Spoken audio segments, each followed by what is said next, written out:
대해서 생각해 봤습니다. 오늘은 이어서 누가복음 24장 말씀을 가지고 예수님께서 제자들 동행한다는 그런 것에 대해서 말씀을 드리고자 합니다. 예수님께서 이제 돌아가시게 되니까 제자들이 다 혼란에 빠졌어요.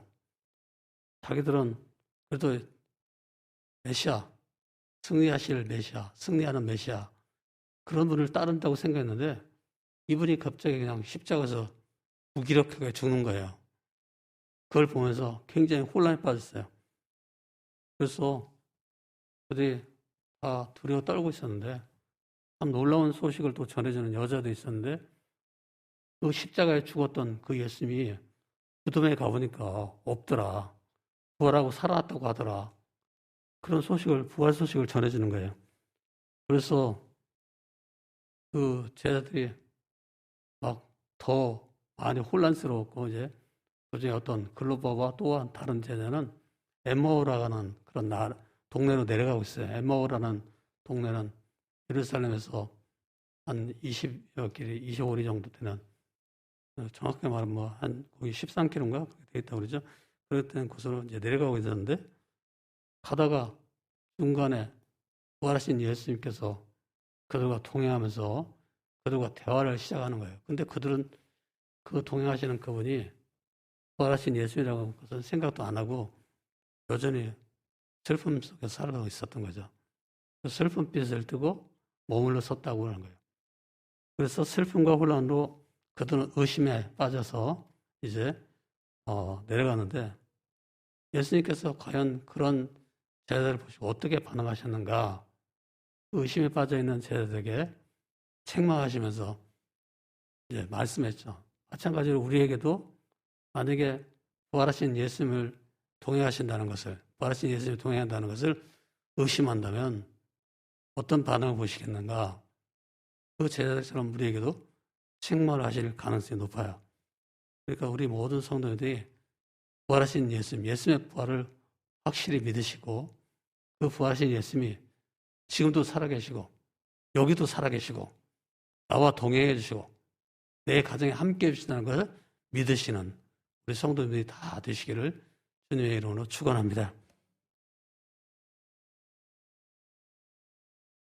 부활의 주님이 어떻게 다가오는가, 또 자신을 어떻게 드러낼지에 대해서, 또 그리고 떠날지에 대해서 아주 궁금한 그런 내용들인데, 그런 사람들은, 궁금한 사람들은 500원을 내는 것이 아니라 성경책을 보라는 거예요.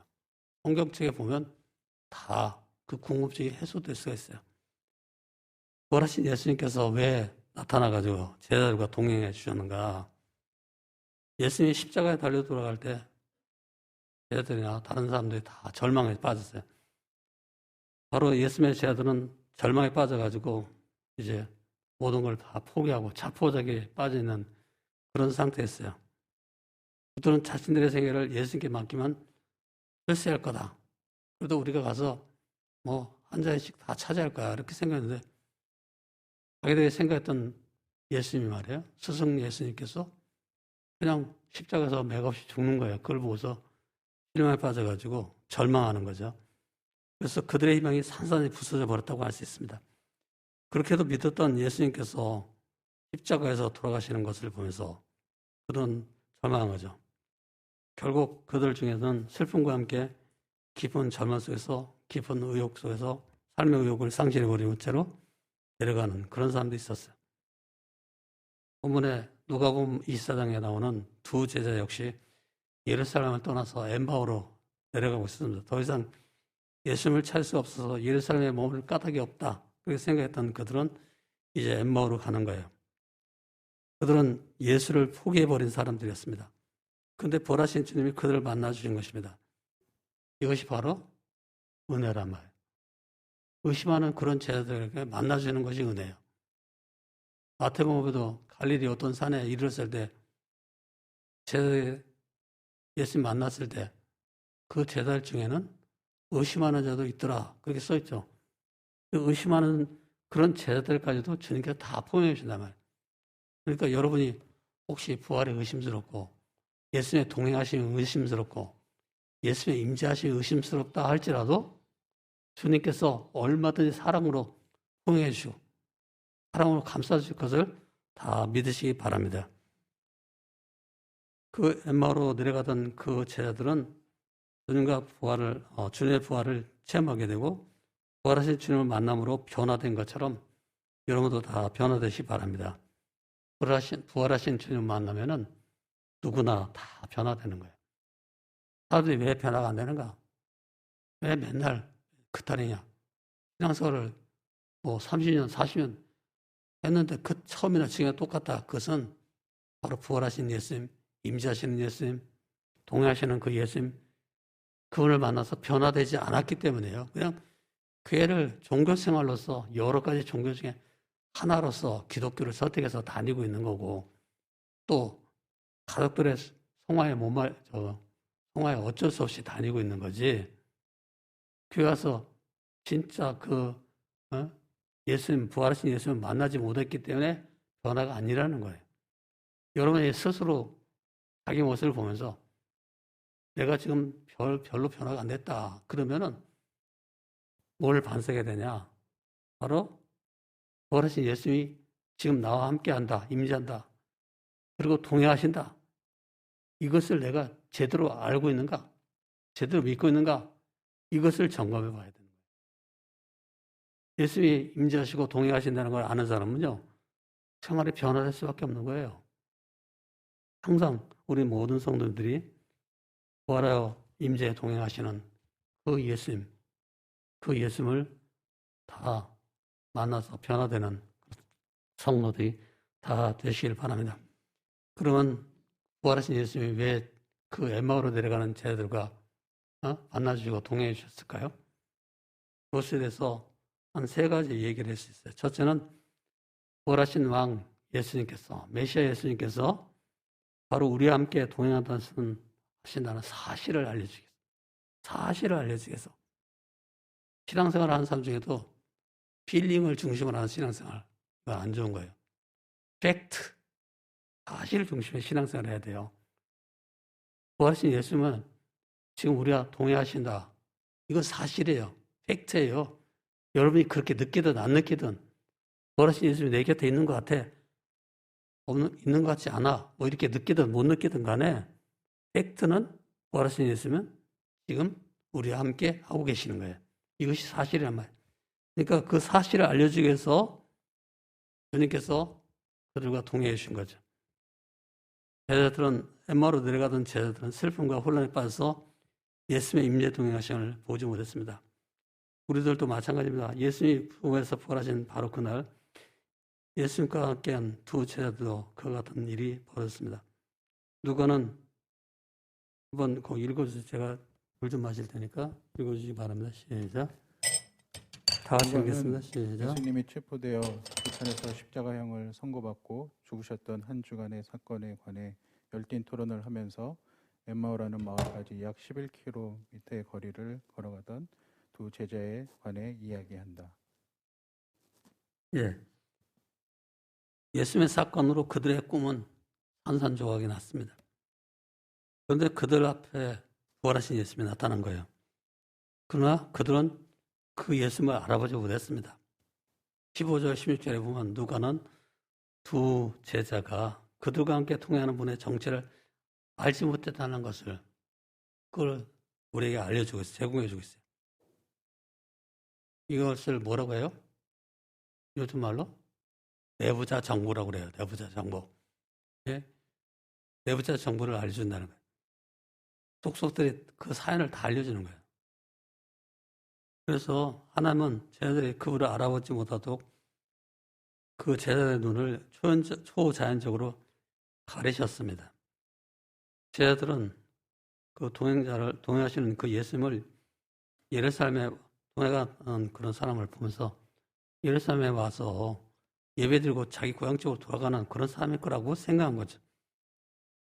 그러면 왜 하나님께서는 이렇게 엠마오로 내려가는 제자들 또 다른 제자들 다 예수님을 알아보지 못하게 하셨을까요? 신학학자인 데럴 보크라는 사람은 이렇게 말했습니다. 같이 한번 읽어보겠습니다. 시작. 하나님은 그들에게 가르칠 것이 있으셨다.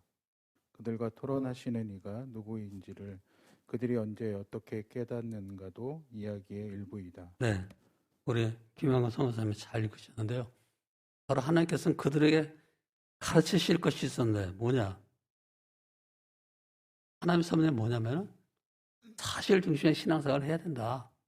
그걸 가르치려고 지금 쟤들이 알아보지 못하도록 그 눈을 가려웠다는 거예요. 그래서 그들과 토론하시는 그런 분이 누구신지 언제 어떻게 깨닫게 되었는가는 그 이야기의 일부지만은 왜 그런 것을 허용하시는가? 바로 우리에게 사실 중심의 신앙생활을 갖도록 하기 위해서 그렇게 하는 거죠. 왜 하나님 때때로 우리로 하여금 슬픔과 혼란의 시간을 견디게 하실까요? 주님께서 20계시거나 위장하신 것처럼 보일 때 많아요. 그때도 우리와 함께 하신다는 사실을 아는 것은 우리에게 어떤 영향을 미칩니까? 때로는 우리는 사랑하는 사람의 죽음을 보게 돼요. 어떤 사랑하는 그런 사람이 암 진단을 받고 말이에요. 자녀들이 막 반항도 하고 친구들이 막 배신도 때리고 또 실직도 하고 직장에서 당신 해고야 해가지고 못 나가요. 이 코로나 사태 때문에 말이에요. 실직도 하는 사람이 많다고 그러죠. 이거는 예고편이에요. 나중에 이제 인공지능이 도입돼가지고 막 이렇게 활동하면 많은 사람들이 직장을 잃어버리고 또는 직장을 바꿔가지고 다른 거 일을 해야 될지도 몰라요. 그래서 그런 걸 보면서 사람들이 막 슬퍼하고 스트레스를 많이 받죠. 그래서 스트레스를 받거나 죄를 다시 저지름으로써 예수님의 임재를 보지 못하셨어요. 죄를 지면요, 영적으로 어두운 사람이 돼가지고 예수님의 임재 동행을 느끼지 못하는 거예요. 제가 얘기했죠. 우리 집사람이 자고 있을 때 말이에요. 제가 옆에서 당신을 사랑해요. 이렇게 말해봤자 아무런 반응이 없어요. 왜 그럴까요? 잠을 자고 있으니까. 죄악의 잠을 자고 있으면요. 주님께서 우리 곁에 계셔가지고 우리에게 뭐라고 말씀해도 아무런 느낌이 없는 거예요. 그냥 몰라요. 그냥 모른 채 자는 거예요. 자기 혼자 꿈을 꾸는 거예요. 우리 집사람이 어떻게 꿈 꿨고 얘기했는데 그 손자가 말 꿈을 줄줄 흘리는 감기 걸리는 거 꿈꿨대. 거짓말인가? 하여튼 사실인데 우리 손자가 지금 감기 걸려 콧물을 줄줄 흘리고 있어요. 그래서 제가 그러시기를 너희는 복도 많다. 네? 왜 복이 많은가? 우리는요, 첫째 낳았을 때는 감기 걸리면 애 죽는 줄 알고 막 자약도 집어넣고 병원도 막 달려가고 이렇게 했는데, 네? 애들은 그렇게 안 하는 것 같아요. 모르겠어요. 여러분, 둘째부터는 막 굴리죠, 막 엉터리 대충 적당히 커라. 면역력을 키워야 된다. 병을 이겨야 된다. 막 그러면서 병원 안 갔잖아요. 별로 반응이 없는 거 보니까 다 병원을 가나면 하나밖에 안 켰나 봐. 외동딸, 외동아들이니까 할 수 없이 병원 갔겠지만은 아들만 둘 나면요. 그때부터는 그냥 대충 켜요. 그냥 셋째부터 알아서 커라. 넷째, 다섯째, 여섯째, 일곱째. 그래서 애는 많이 낳아야 돼. 딴소리 많이 하네. 제가 뭐 또 혼나겠네요. 자, 어쨌든 그들의 죄 때문에 감각이 이루어져가지고 감각을 둔하게 돼가지고 알아보지 못하는 거예요. 근데 예수님은 승천하기 전에 뭐라고 약속했나요? 한번 마태복음 다 같이 읽어보겠습니다. 시작. 내가 세상 끝날까지 너희와 항상 함께 있으리라. 네, 마태복음 28장 20절 마지막 절에 보면은 세상 끝날까지 너희와 항상 함께 있으리라 그렇게 말씀. 그 예수님이 어떤 상황에서도 결코 우리를 떠나거나 포기하지 않고 통해 가신다는 사실을 기억하시기 바랍니다. 아무리 희망이 다 사라진 절망적인 상황이라 할지라도 네? 그 속에서도 주님께서 통해하신다. 그것을 여러분이 잊지 마시기 바랍니다. 항상 말해 언제나 주님은 네? 우리와 동행해 주시는 거예요.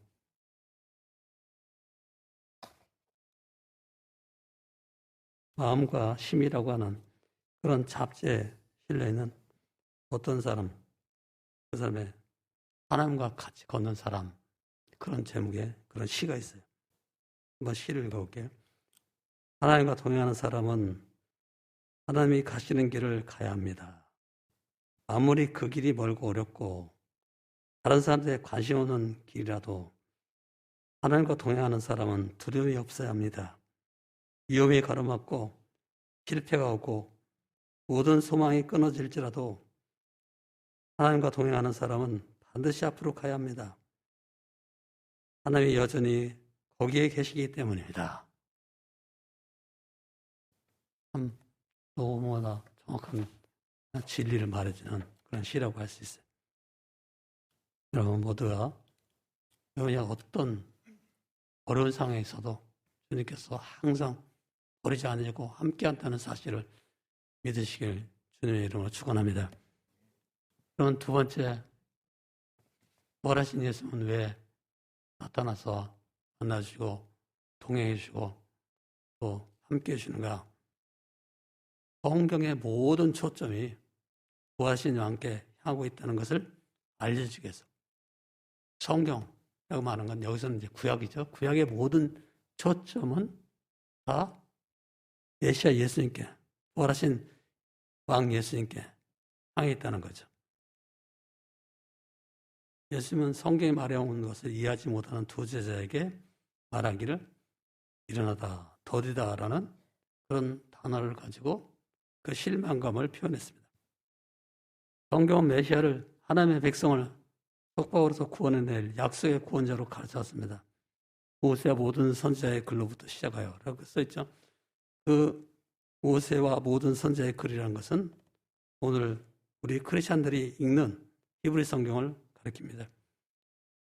예수님 시대의 구약은 결말을 찾는 이야기로 결론은 어떻게 된 거야? 그런 거 결론을 보여주는 그런 이야기로 알려져 읽혀졌습니다. 그래서 그 결말은 완전히 또 메시아가 와서 해방시키고 메시아가 와서 구속시킨다는 그런 이야기가 됐습니다. 그러나 이스라엘이 압제당하고 자기 땅에서 포로로 있는 동안에는 그런 일이 일어나지 않았습니다. 그래서 유대인들은 메시아가 앞장서서 지휘해가는 그런 종말을 기다려왔는 것이죠. 예수님이 바로 그럴 때 이제 오신 거예요. 그러니까 예수님이 메시아일 거다라고 생각했던 사람들은 지금 로마의 압제로부터 우리를 구원해내는 것은 그런 정치적인 메시아를 꿈꾸고 있었는데 그 꿈이 좌절되니까 그들이 절망에 빠지는 거죠. 그렇게 되는데 예수님은 그들의 관심이 자신에게 쏠리지 않게 하시면서 글로브와 다른 제자에게 말씀했습니다. 다 같이 한번 읽어보겠습니다. 너희가 혼란스럽게 여기는 십자가에 달린 메시아는 이스라엘의 이야기를 완성하기 위해 오신 분이다. 모든 성경이 너희에게 그렇게 말해왔다. 네. 모든 성경, 구약 성경을 보면요. 바로 이렇게 메시아 예수님을 얘기하고 있다는 거죠. 그것을 얘기하면서 이제 말씀하는 거예요. 예수님은 구약이 모든 그분의 고난과 영광을 나타내고 있다는 것을 두 제자에게 어떻게 보여줬습니까? 예수님께서 이사야서의 말씀을 인용함으로써 고난받는 그런 종의 노래, 그것을 인용해서 말하는 거예요. 그래서 고난받는 종의 노래가 자신이 어떻게 거기에 나타나 있는가, 그걸 말하는 거예요. 우리가 구약 성경을 읽을 때, 성경 공부를 읽을 때 세 가지 질문을 던져야 됩니다. 첫째는 어떤 질문을 던져야 되냐면 본문에서 무엇이 예수님을 직접 가르치고 있는가? 그 구약을 읽을 때는 반드시 이 본문은 직접 예수님을 가르치는 무엇인가? 이런 걸 한번 질문하면서 읽어봐야 된다는 거죠. 예를 들어서 여자가 가죽옷을 하나님께서 여자에게 가죽옷을 지어 입혔다. 또 아담에게도 가죽옷을 지어 입혔다 할 때 이 어린 양을 잡아 가죽옷을 입혔다는 것은 어떤 동물을 희생했다는 것인데 그러면 이 가죽옷에 그 희생된 그 동물이 바로 예수님을 상징하는 것이다. 이렇게 이제 해석을 하는 거죠. 또 두 번째는 우리가 어떤 질문이냐면 본문에서 무엇이 예수님에 대한 기대와 징조를 나타내는가. 예? 죽잖아요. 거기서 어떤 동물이 희생제물로 죽잖아요. 죽는다는 건 바로 예수님의 십자가에서 죽으심을 상징하는 것이다. 예표하는 거다. 세 번째, 복음은 본문에 관한 이해를 어떻게 구체화되고 있는가.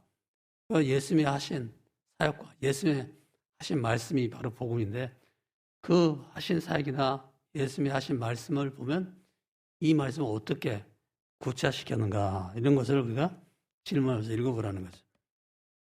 주님은 구약을 완성하기 위해 오셨습니다. 구약의 말씀과 원리와 구약의 명령이 우리에게 어떻게 적용되는지를 이해하게 될 때 비로소 복음의 능력 안에서 그것을 우리가 수용할 수 있습니다. 예수님이 죽으시고 다시 살아났다는 좋은 소식은 우리의 순종을 다시 구체하고 강화시켜 주는 것입니다. 맞습니까? 네. 여러분, 이 동행자가 있다는 게 얼마나 큰 힘이 돼요? 예수님께서는 또 호르작이라고 하는 선생님보다 더 좋은 분이에요. 호르작이 누군지 모르죠? 알죠? 잘 모르겠어요? 제가 설명해 볼게요. 폴란드에 어떤 도의원이 막 와가지고 유대인 학생들이 섞여 있는 반에 와가지고 유대인 학생들을 끌어내가지고 다 데리고 와서 가스실에 집어넣어가지고 다 죽이려고 하는데 그 반에 있던 아이들 중에 유대인 아이들은 말이에요. 그리고 덜덜 떨고 있는 거야. 그럴 때 호르자크라고 하는 그 폴란드 선생님이 자기는 유대인도 아닌데 폴란드 사람인데 그 독일 병사에게 내가 같이 갈 테니까 애들이 좀 겁먹지 않게 해달라고 하면서 아이들에게 말하는 거야.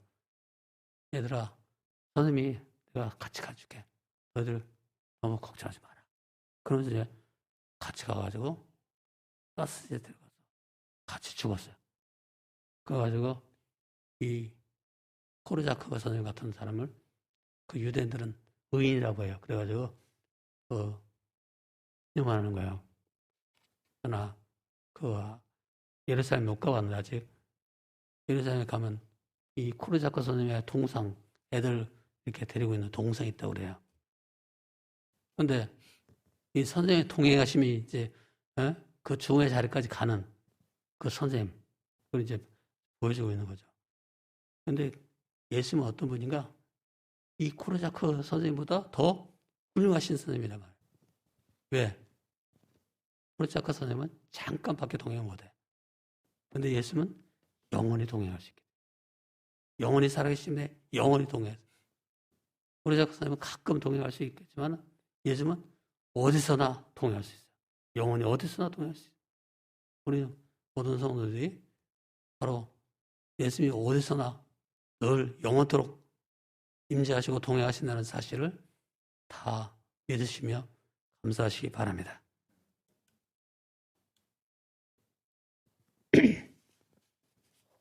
세 번째, 부활하신 왕 예수님께서 우리에게 자신을 계시하심을 알려주기 위해서 동행하십니다. 왜 동행하시는가? 왜 만나시는가? 자기를 계시하는, 자기를 알려주는 그런 분이란 계시라는 것은 알려준다, 리빌레이션이라고 하죠. 네? 글로브와 또 다른 제자는 에머에 도착할 때까지도 동행하시는 예수님을 알지 못했습니다. 그런데 곧 변화가 있습니다. 변화가 일어났습니다. 누가는 그 다음에 어떤 일이 일어난 일을 전합니다. 두 제자에게 성경을 풀어주면서 그대의 마음을 뜨겁게 했던 일을 알고 보니까 부활하신 예수님이란 말이에요. 그러니까 성경을 풀어줄 때 막 가슴이 뜨겁지 않다냐 이렇게 말하는데 바로 성경을 풀어주시는 계시하시는 그런 분이 바로 예수님이란 왜 그렇게 할까요? 바로 우리가 계시 중심의 신앙생활을 해야 된다는 거예요. 체험 중심이 아니고 계시라는 것을 중심에서 신앙생활을 해야 된다. 그것을 알려주는 거죠.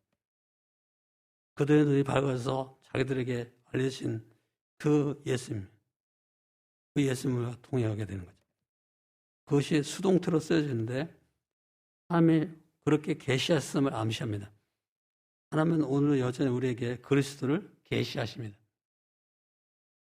부활하신 왕 예수님은 성령님을 통해서 자기 백성에 자기 자신을 계시하십니다. 십자가에 달리시기 전날 밤 예수님은 성령이 오실 것을 얘기를 미리 하시죠. 그래서 뭐라고 하냐면 그가 내 영광을 나타내리니라고 말씀합니다. 고린도서에 보면 바울 사도가 성으로 아니냐고는 예수님을 주라고 하시옵니라. 그렇게 단호하게 됐습니다. 자, 여러분 다시 한번 거기서 예수님이 나의 진정한 주님이십니다. 다시 따라하겠습니다. 예수님이 나의 진정한 주님이십니다. 예수님이 나의 진정한 주님이십니다. 이렇게 고백할 수 있는 사람은 다 성령을 받았다는 거예요. 그런데 예수님이 나의 진정한 주님이십니다 라고 입으로만 좀 딸싹딸싹 말을 하지만 속으로는 진정한 주님은 아니야. 가끔 주님, 요즘은 술이 내 주님이지 무슨 예수님이 내 주님이야. 이렇게 생각한다면 그 사람은 아직 뭘 모르는 사람이에요. 앞으로 알 수 있는 가능성이 높아. 네. 하여튼 예수님은 진정한 주님이십니다. 이렇게 고백할 수 있는 사람은 다 성령으로 말하는 거예요. 성령께서 그런 지식을 줘가지고 깨달음을 줘서 그렇게 말할 수 있는 거지. 성령께서 그런 지식을 주지 않으면 절대로 그렇게 말을 할 수가 없어요. 예수님의 진정한 주님이라고. 바울사도 고린도서 12장 3절에서 단문에서 말했어요. 예수님은 이제 성경을 풀어주면서 자기를 쫙 얘기하다가 베드로가 이제 식탁 교제를 해요. 성찬식을 하게 되는 거예요. 근데 갑자기 안 보이는 거예요. 그때부터. 예수님은 정체가 드러나자마자 그들의 눈앞에서 사라졌습니다. 예수님은 두 제자가 마침내 자신을 알아봤는데 왜 사라지신 것일까? 두 가지 이유를 생각해 봤습니다. 첫째부터 둘째, 다시 읽고 시작. 첫째, 제자를 비롯해 다른 제자들과 만날 기회를 만들기 위해 사라지신 것일 수 있다. 계속 읽어주세요. 예수님이 사라지심으로써 두 제자가 예루살렘으로 돌아가 어떤 일이 있었는지 보고하게 되는데 이는 바로 이어지는 누가복음 마지막 장면에서 예수님이 제자들에게 극적으로 나타나실 무대를 마련한 셈이 되었다. 네. 두 번째는 예수님이 살아계심을 계시할 때 더 이상 주님은 가시적으로 존재하실 필요가 없다는 것을 상기시키는 것이라고 할 수 있습니다. 그러니까 앞으로 믿을 사람들은 계시를 중심으로 성경을 중심으로 믿어야 되니까 네? 저희들에게 성경 풀어주는 거지 자기의 부활체 야 여기다 한번 봐 진짜야 뭐 이렇게 부활체 보여주지 않았어요. 여러분 예수님께서 우리에게 나타나가지고 말이에요 부활체를 보여주면 참 좋겠죠. 근데 저는 그렇게 안 해요. 부활체를 보여주는 게 아니라 성경을 가지고 믿어라. 성경대로 믿어라. 이렇게 말씀하는 거예요. 왜? 그 부활체 보는 체험은 제자들이 다 이미 했다. 또 에마오로 내려가는 두 제자도 부활체 중심으로 안 믿고 그 몸을 몸소 체험해서 체험 중으로 안 믿고 그냥 성경을 풀어주는 성경을 가지고 믿었다는 거예요. 그러니까 우리도 그런 믿음을 가져야 된다는 거예요. 성경이 예수님이 부활하여 영원히 살아계시다. 지금도 살아계시다. 그렇게 말하면 아멘. 그렇습니다. 이렇게 믿으라는 거예요. 믿어도 된다는 거예요. 네? 앞으로 말씀 중심의 신앙생활이 필요한데 앞으로 그 제자 뒷세대 속사도 시대 또 속사도 통해서 복음을 듣게 된 다른 사람들 그 다음에 이제 세월이 한 2000년 흘려가지고 1900 몇십 년 흘려가지고 2020년에 살고 있는 2021년에 살고 있는 우리들도 예수님의 부활하신 그런 부활체를 체험하고 믿으라는 것이 아니고 복음을 중심으로 성경을 중심으로 믿으라는 거죠. 얼마나 참 감사한 일인지 몰라요. 하나님께서 일부러 그렇게 하신 거예요. 우리도 예수님께서. 자, 근데 그 예수님은 그러면 어떻게 동의하시는가? 찾아 만나 주십니다. 첫째, 찾아가는 것이 선택적 은혜이고 축복입니다. 여러분, 좋은 집안에 태어나면 복받은 사람이라고 그렇게 말하는데 예수 만난 사람이 복 있는 사람이에요. 좋은 집에 못 태어났어도. 비록 내가 흑수저다 할지라도 예수 만났어 알고 있으면 믿고 있으면 복 있는 사람이에요. 그 다음 어떻게 동의하시는가? 찾아서 만나주실 뿐만 아니라 그들과 대화해 주십니다. 주께서 자신에게 하는 말씀을 들어야 됩니다. 주님은 때때로 성경을 통해 말씀하시면 자주 그렇게 성경을 통해 말씀해요. 때때로는 상황을 통해 말씀할 때도 있어요. 러셀 코넬이라는 사람이 있었는데 이 사람이 이제 전쟁터에서 그만 깜빡 잊고 전투를 하다가 그 막사 속에서 지붕을 가지고 나오지 않았네?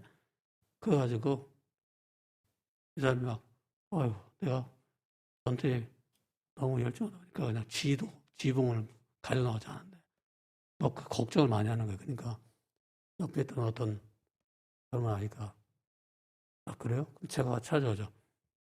그애가 막 홍타에 빗발치다는데 가가지고 찾아가지고 그 막사에서 지붕을 가지고 왔어요. 근데 오다가 속에 맞아가지고 곧 죽게 됐어. 숨이 막 넘어가는 순간인데 얘가 이렇게 말하는 거예요. 예, 사령관님, 네? 저는 예수님의 십자가와 부활을 믿기 때문에 천국에 금방 가니까 걱정할 게 없는데 사령관님은 천국에 갈 수 없을 것 같은데 어떻게 할 계획이세요? 꼴깍 하고 죽었어요.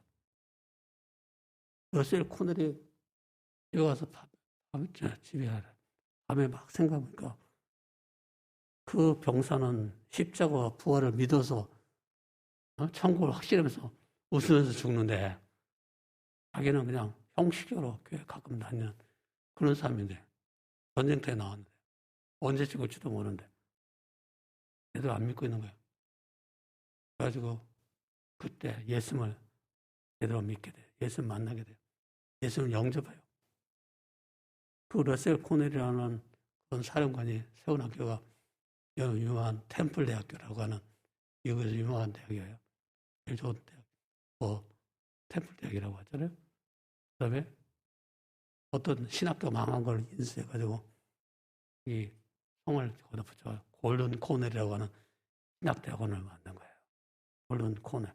원래는 고든이라고 하는 사람이 세운 학교는 고든 신학교였는데 고든 코넬 우리 교수 친구 중에 그 아들인가 지금 사인가 그 고든 코넬에 가서 공부하고 있는데 아주 좋은 학교에 세계에서 제일 좋은 학교가 한 5개 정도 있는데 그 5개 안에 들어가는 학교예요.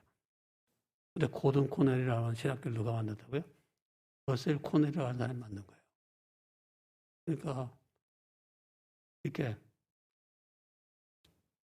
그거는 이제 상황 속에서 하나님께서 뭘 원하신가 그걸 생각해 본 거죠. 그러다가 그는 상황을 통해서 자기에게 말씀하는 거라 하나님 생각하면서 그는 가게 되는 거죠. 그 다음에 성찬식을 통해 함께 하심을 체험하게 하십니다. 우리가 잘 들어야 돼요. 성찬식은 다른 사람들과의 교제입니다. 다른 성도가 교제하며 서로를 격려해야 됩니다. 부활하시고 동행하시는 왕 예수님을 확신하는 사람은 어떻게 살아야 합니까? 첫째, 먼저 믿고 언제나 동행해야 됩니다. 교회 나온 사람 중에도 못 믿는 사람이 많다고 지난주에 말씀드렸죠? 근데 여러분 믿어도 됩니다. 확실히 믿어도 돼요. 예전에 부활하심이 성경적 사실을 믿고 지적으로 확신해야 됩니다. 주께서 지금 여기 살아계셔서 함께 하심을 믿어도 됩니다. 그것은 진실한 사건이기 때문입니다. 그리고 주님과 함께 동행하며 살려는 의지를 품고 기도해야 됩니다. 그러면 언제나 동행해 주십니다. 여러분, 주님께서 우리와 동행해 주십니다. 두 번째 달려가야 됩니다. 네? 그럼 세 번째, 부활하신 예수님만을 전해야 됩니다. 예수님만 부활을 전해야 됩니다. 바울 사도는 우리 죄를 위하여 죽으시고 장사신을 받으셨다가 성경대로 사흘 만에 다시 살아나셨다는 사실을 제시합니다. 예수님의 죽으심과 부활은 자기 백성을 임재 안에서 대속하시고 회복하시는 하나님의 위대한 이야기와 연결되어 있습니다. 그 임재 안에 참된 충만과 기쁨이 있습니다. 이것은 예수님의 제자들이 그랬던 것처럼 우리도 빠져들게 하는 그런 아름다운 이야기입니다. 웅장한 이야기로 가득한 성경을 마음과 생각으로 모두 읽기를 바랍니다. 제가요, 우리 KWM의 총장한테 문자를 줬어요. 총장님, 거기 미얀마에 쿠데타가 났다는데 미얀마에 계신 선교사 몇 명인가요? 괜찮은가요? 그런 걸 이제 질문했어요. 근데 더 화급한 기도 제목이 있어요 하면서 그거 보는데 2019년 말 현재 한국에서 나간 선교사 숫자는 28,000명인데 2020년도 말 현재는 코로나 때문에 28,000명 중에 5,000명쯤이 죽거나 들어오거나 선교를 그만두거나 뭐 이렇게 하고 이제는 23,000명밖에 안 남았다는 거예요. 그래서 제가 이제 미얀마의 양곤에 한번 간 경험이 있어 생각해요.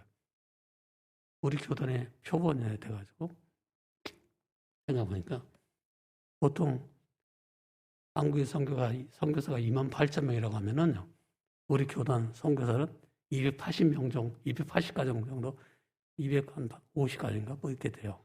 280명 정도, 한 1% 정도 되는데. 근데 양곤에 가서 제가 선교사들 모아가지고 선물도 주고 밥도 사주고 막 이렇게 하는데 10명인가 왔더라고. 즉, 양곤에 많이 있으면 한 1,000명이나 900명이나 1,000명 있다는 얘기. 미얀마 전체. 우리 주부에도 보면 김정진 선교사가 하는 친구가 우리 협력 선교사로 나와 있죠. 또 여기 후원 선교사 명단에 안 왔지만은 또 어떤 선교사 만달레이라고 하는 막 쿠데타 일어난 지역 또 거기 사는 친구 있어요. 입양한 친구. 그 후원 선교사로 조금씩 우리가 후원하지만 어떤 그 친구도 거기 있는데 지금 미얀마가 굉장히 위급해요. 그러면 많이 기도했어요. 미얀마 빨리 속도 안정돼서 선교가 잘 될 수 있도록 군부가 실권을 잡든 아니면 아웅산 수치가 실권을 잡든 어쩌든 선교 잘 되게 해달라고 하나님 나라가 확장되게 되려고 기도해야 돼. 그런데 그보다 더 큰 기도가 뭐라고요? 코로나19가 빨리 해결돼서 우리 한국 선교가 잘 되게 해달라고 기도해야 돼요. 지금 선교사님 중에 코로나 걸려가지고 죽은 사람도 몇 명 되고요. 제가 아는 사람도 몇 명 있고 또 한국에 왔다가 가족들한테 뭔가씩 서가서 하면서 왔다 갔다 하면 찜새가 와서 잠을 자고 이런 사람도 많아요. 그래도 우리는 성교관이 이렇게 몇 개로 있어가지고 우리 선교사님들 파송사님들 오시면 성교관을 모실 수 있지만 성교관 없는 교회가 얼마나 많은지 몰라요. 하여튼요, 여러분 기도했어요. 지금 큰 교회도 이 코로나 때문에 출석인원 수가 3분의 1로 줄었어요. 30만 모이던 그런 교회가 10만 명만 안 모이는 거예요. 한 9만 모이던 교회가 3만 명 정도. 9천 명 모이던 교회가 3천 명 모이는 거예요. 우리 교회는 어떨까요? 잘 모르죠, 여러분. 제가 다 보고 있는데 제일 적게 모일 때는 3분의 1로 확 줄더라고. 또 뭐 교회에서 교회를 매개해서 감염했다는 그런 소식을 막 얘기하면요. 그 다음 주에 신자들이 많이 줄어요. 그래서 그건 잘못된 편견이다. 그렇게 글을 올리는 건데. 어쨌든 여러분 건강하시고 기도 많이 해주시기 바랍니다. 특히 선교가 잘 돼도 기도해 주시기 바랍니다. 아멘 안 하는 거니까 설교를 더 듣고 싶은 모양인데 그럼 제가 계속 설교할게요. 여러분, 예수는 언제나 부활해요. 살아계십니다. 우리와 동행해 주십니다. 여러분이 확신이 없어도요. 그건 사실이에요. 부활하여 동행하시고 임재하시고 동행하시는 것은 사실이에요. 그래서 어떤 목사님 옛날에 봉사 목사는 손을 이렇게 하고 다녔다고 하잖아요. 늘 동행하시는 그 예수님과 손을 잡고 다녔던 거예요. 여러분도 늘 손을 이렇게 하고 다니시기 바랍니다. 또 그래서 어떻게 하게 되는 건가? 네. 집에 가서 부활하신 예수님을 전하시길 바랍니다. 기도하겠습니다. 하나님 아버지, 어떤 남편은 병에 걸린 아내를 위해서 기꺼이 400여 차례나 42km 뛰었다고 하는데 우리가 항상 통행자가 될 수 있게 하여 주시옵소서. 우리 주변의 모든 가족들과 동행할 수 있게 하시고 또 무엇보다 주님과 동행하는 그런 성도가 되게 하여 주시옵소서. 우리 모든 선교사님들이 주님과 동행함으로 어떤 환난과 어떤 어려움 속에서도 승리할 수 있게 해 주시옵소서. 예수님의 이름으로 기도드립니다. 지금은 우리 주 예수 그리스도의 은혜와 하나님 아버지의 영원 무궁하신 사랑과 성령의 교통하심과 인도하심과 충만하신 역사가 오늘 하나님의 산부 예배에 나와 예배드리는 모든 성도들과 저들의 가족들과 저들의 하는 모든 일들에 또 우리 모두들과 우리 환우들 위해 또 선교사들과 그들의 동역자들과 열방의 백성들 위해 지금부터 영원까지 함께 계시기를 간절히 축원합니다.